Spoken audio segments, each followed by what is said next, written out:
like I've got boobs. Good morning. Welcome back to the channel. Welcome back to Project Camper. Let me clear my throat. Have some tea. Yorkshire Gold tea. Lovely. Love it. Never used to be a tea drinker. I used to like coffee, but it gives me acid reflux, so I've had to knock that on the head. Even though I think tea's still got caffeine in it.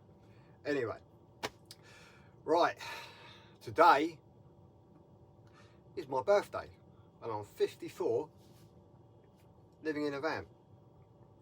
If you see my previous videos, I am trying to winterize the van and I'm going to do a few more jobs on the van today. So I have got myself some aluminium foil tape. That is for the edges of the water tank I've insulated, and as somebody suggested in the video, I've got some pipe lagging. So I've got big 2 lengths of this, so I'm going to lag the pipes. It only has to come into the kitchen, and I'll probably do the bits on the back of the shower. The other thing I want to do today is here. I used to have my Chinese diesel heater remote up here, and it always used to read warm because obviously the hot air rises. Also my WIFI tag was stuck up there, so I've put that down on the shelf. What I'm going to do is I'm going to have this piece of wood, and it's going to go right there, obviously cut into the window frame, and then at a later date I shall cover that with some nice grey 3-way stretch, and then mount my Chinese diesel heater here in the corner here. It is a bit of a cold spot here. You can feel it coming through the back of the seat belt plastic from the cab, so hopefully that will stop that. Also, back to charging the power bank, I've come up with another idea. Now, the quickest way to charge a power bank is via 240 volts. So quite a while ago, I got this.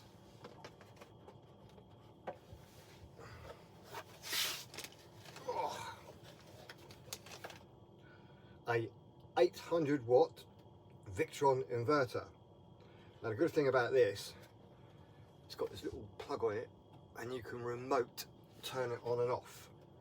You can also plug in the VE direct and it'll communicate with the servo. So what I'm going to do is I'm going to call this the PBI, power bank inverter. And what I'm going to do, I'm going to connect the green plug up to the aux beam panel at the front, and I'm going to just press a button. I've got all the apps on the phone.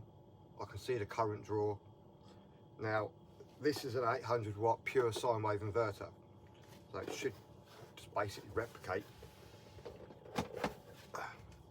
240 volts. Now I already do have an inverter that is for the whole of the van, but I wanted it to be independent, and unfortunately the one that I do have excuse me, only has a remote panel down the back, and you can't remote turn that on and off via any apps or nothing like that. So my way of thinking is take the DC to DC converter out. That has got 16 mil cable on it already, and the 800 watt inverter can have 16 mil, so I won't have to upgrade the cables. Right, I cut up some heat shrink, and I bought this the other day. I think I got it from Amazon. I think it's like 9 quid. No, actually eBay, 9 quid. Little heat shrink gun. I've already tested it. It does put out a lot of quite a heat. but I think you can only use these for like 3 or 4 minutes at a time, but that's enough to do one of these. And that's a handy old bit of kit, so I'll use that from the power bank and then put these over the ferrules and then just put it straight into there. Right, bit rudimental, but I used a craft knife just to cut this nice edge, and looks alright. So let's see, fits. Oh yeah, that's alright, big enough. So I shall put a couple of screws in here and fix that to there. Take that off in a second. So I put a screw in there, probably only put like 2 screws in there, it doesn't need much to hold that in. Job done. Right,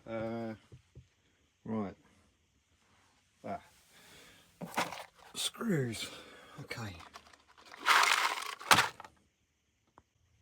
Right, bit of wood is in, 2 screws. I think what I might do at a later date, get a wider piece and see if I can make it follow the line of the window and just bring it down like a little corner there. I think that'd be quite nice. So yeah, job done for that bit. Take this off, put it there. Right, I think that's turned out quite neat. That's better. Instead of being up there, down there now. I quite like that there. Don't know why I didn't do that in the first place. So at a later date, as I said, I'll probably make this in line with the window and cover that in some grey cloth like this. So yeah, I'm happy with that. That's one job done. Right, so this is the remote plug, and I believe you can just wire a remote switch into there, which is what I'm going to put this into the aux beam. So I think it is the left hand side on this jumper cable. So you just undo these 2 screws, put that bit of cable in there, and hopefully that's the wire to bark it up remotely. So yeah, right, let's get that done. Actually, I can show you the difference a bit quicker because I can plug this into there quickly. Take that out. Take that one out. And plug this in to its socket. Excuse my rubbishy camera work. I can't really see what I'm doing.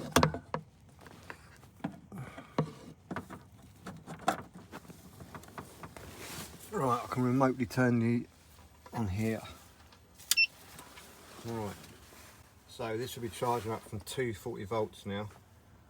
Right, so it knows it's on 240 volts.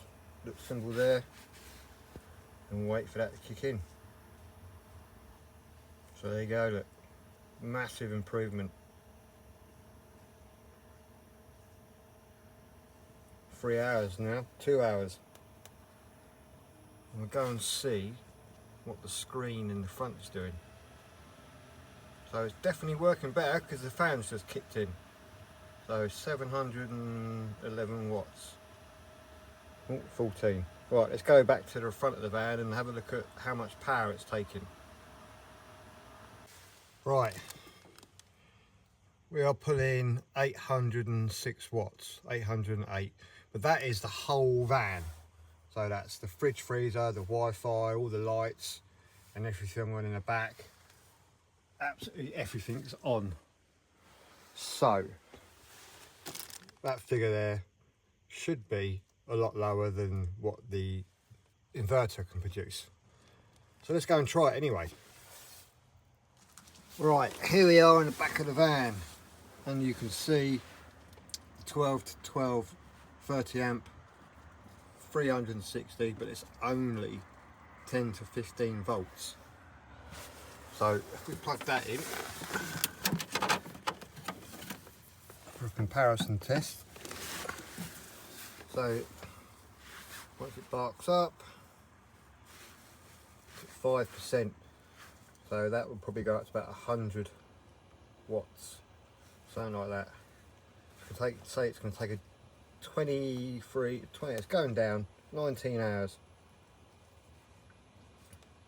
So 105, 110, well, there you go, it's stabilised at 100, just over 100. So what we do, I found my 12 volt to XT60 connector, and I'll show you the difference. Take it out, put this one in, and plug that into here.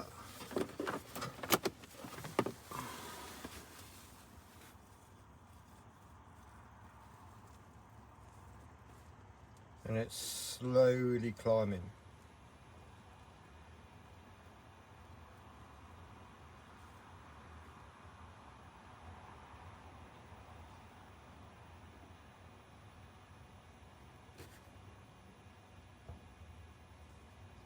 $100. So there you go. That is marginally better, but only by a couple of watts though.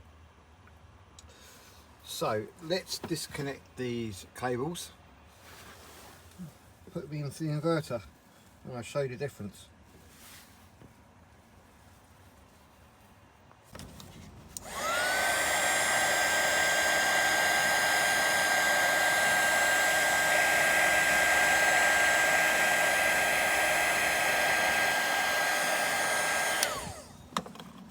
Well, that's a handy little tool. Look at that. Perfect. Right, let's put that one in.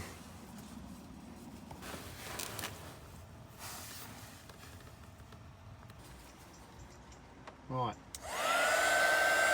Okay, well, this takes 300 watts. Okay, 300 watts. This inverter is supposed to have a 1500 watt maximum startup. So I don't know what's going on there. Oh well. Right, well. Great. So I had to wire that back up. Can't believe that didn't work.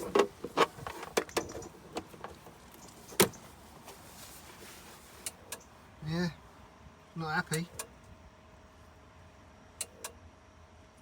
Going into UPS mode,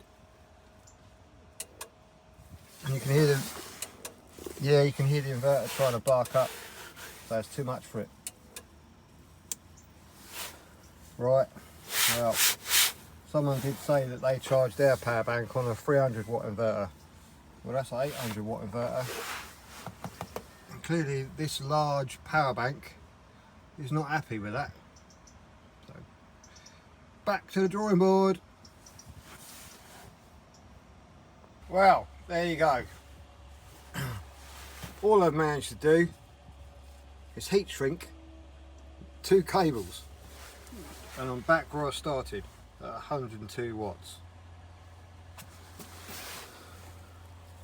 So what I might do is just connect this to ignition feed or aux beam, and then just leave it for the time being and come back to it at a later date. I mean, it does work, but as you can see, it's going to take 14 hours to recharge unless I connect a solar panel, and today there ain't none. Oh well.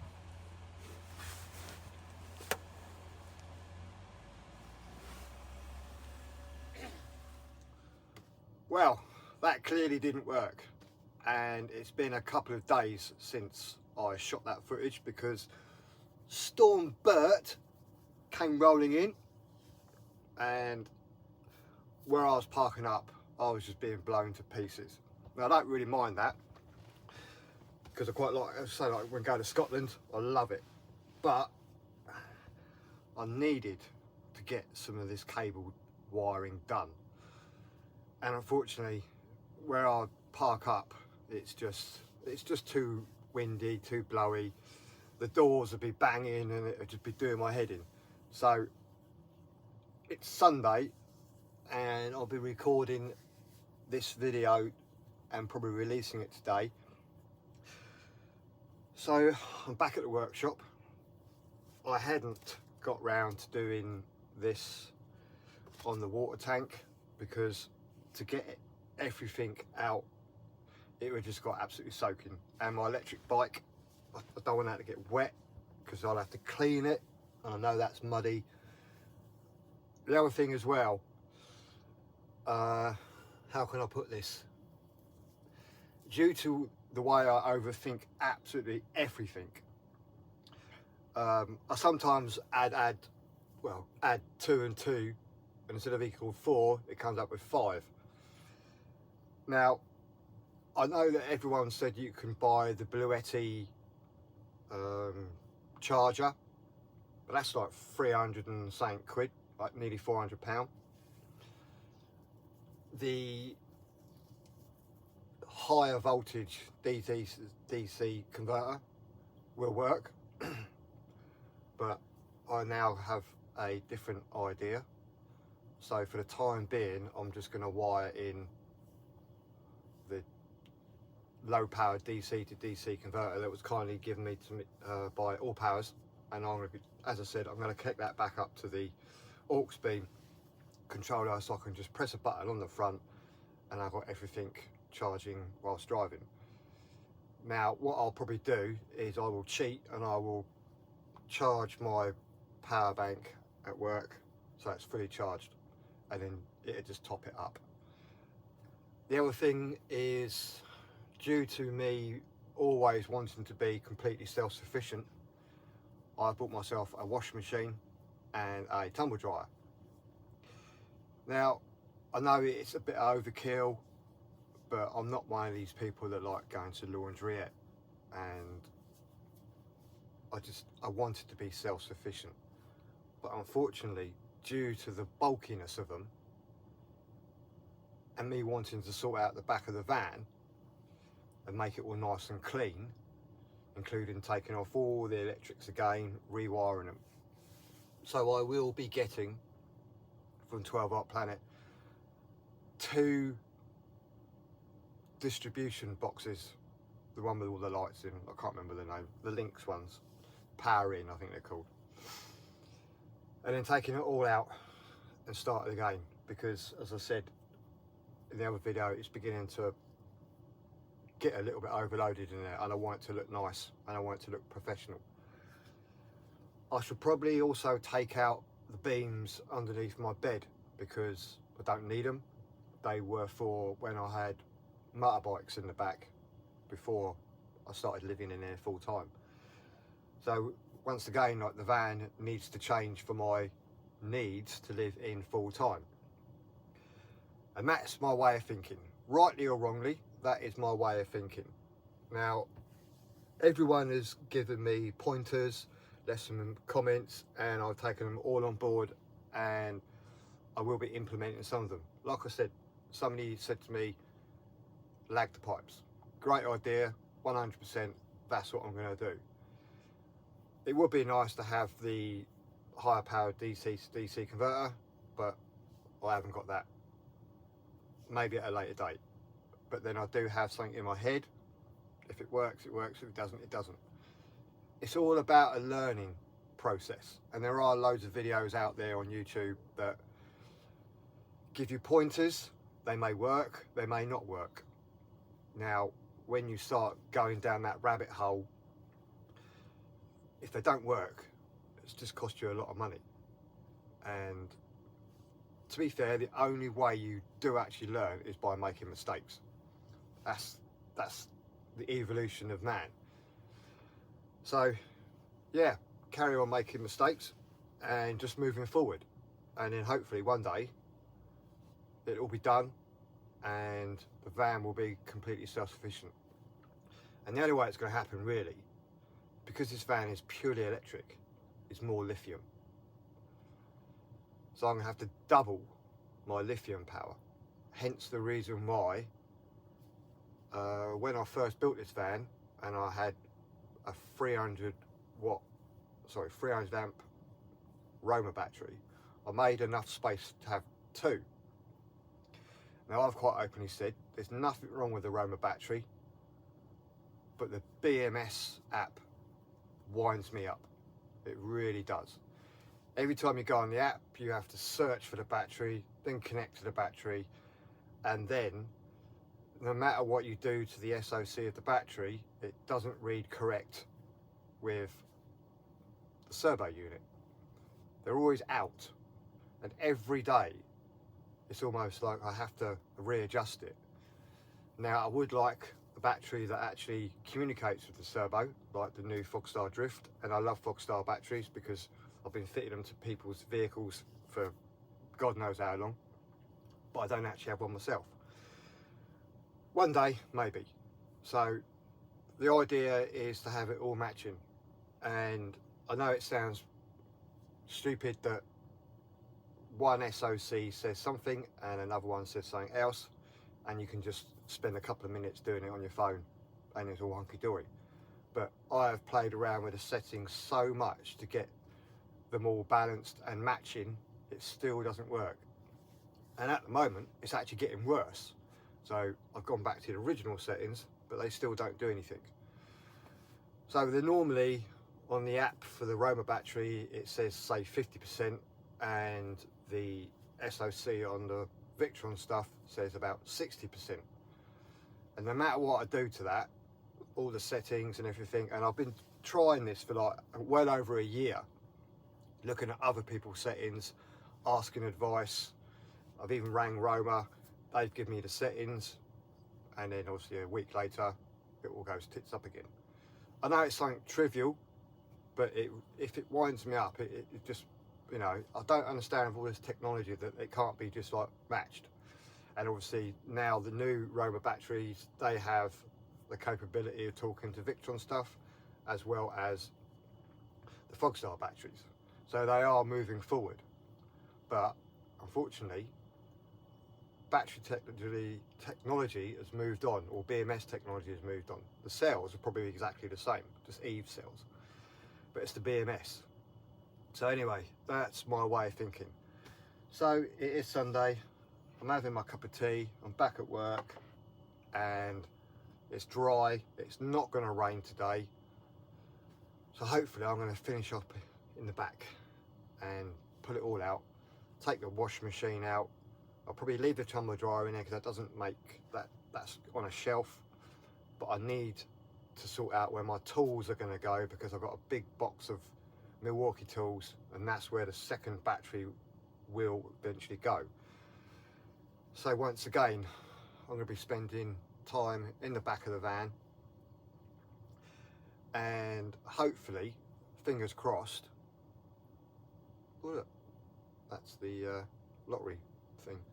Oh yeah, I did a lottery last night, didn't win anything, so anyway, that'd be nice, wouldn't it?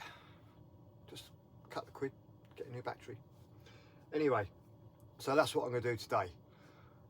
In all honesty, I probably won't film it because I just want to get it done, just in case it does rain, because I think the storm is subsiding, but we all know the weather can change just like that. So anyway, just to let you know, I do put extra content, pictures and stuff like that. Unfortunately, and I'm not going to lie to you, I haven't made any extra content because the weather has been pants for members. So I can only apologise there, but that is going to be sorted. So if you want to become a member, it's 99p a month, and the link is down in a pinned comment down there. So I want to say thank you to Rob from Pack the Van and Go for me constantly ringing him up and just asking for his advice. I want to say a massive thank you to 12 Volt Planet. They are just an absolutely amazing company to deal with. Their knowledge centre on their website is absolutely invaluable, and then obviously you've got the Victron websites and stuff like that. So there's lots of information out there for you to improve your electrical system, to try and get through winter. This will be my second winter living full time, and from talking to Rob from Pack the Van and Go, with his experience, it is a massive learning curve. Making a van for the weekend and then living in it is completely two different things. Your electrical system is under a lot of stress because of the lack of solar, and if you're like me, I don't really drive anywhere apart from on a Wednesday, kids shopping and maybe moseying around a little bit at the weekend. Now, if I was to drive, I'd probably be all right, but this is a scenario I'm living in. If you don't go very far, then unfortunately your DC to DCs, however powerful they are, will probably not replace or replenish what you've used. So you have to make sure all your cable sizing is correct to give it the maximum efficiency possible. And that's where 12R Planet comes in again, because they have cable sizing, current draw sizing to match it perfectly. So I'm going to end the video here because I expect you're bored of me rabbiting on. It's just a massive food for thought. You don't always get it right, and as I say, that 800 watt inverter didn't work. Maybe a 1200 would, but I've already got a 3000 watt inverter in the back, so I'm just going to make use of that. But I will use the low power or the low voltage DC to DC converter to just top up the power bank, and hopefully that'll be okay. If it's not, once again, I have to revisit that and come up with another idea. Oh, pardon me. Anyway, thanks for watching. Don't forget to click and subscribe.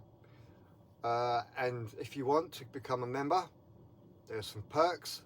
So check that out, and I'll see you next video. Peace out, everyone. Love to you all, and stay safe. Bye.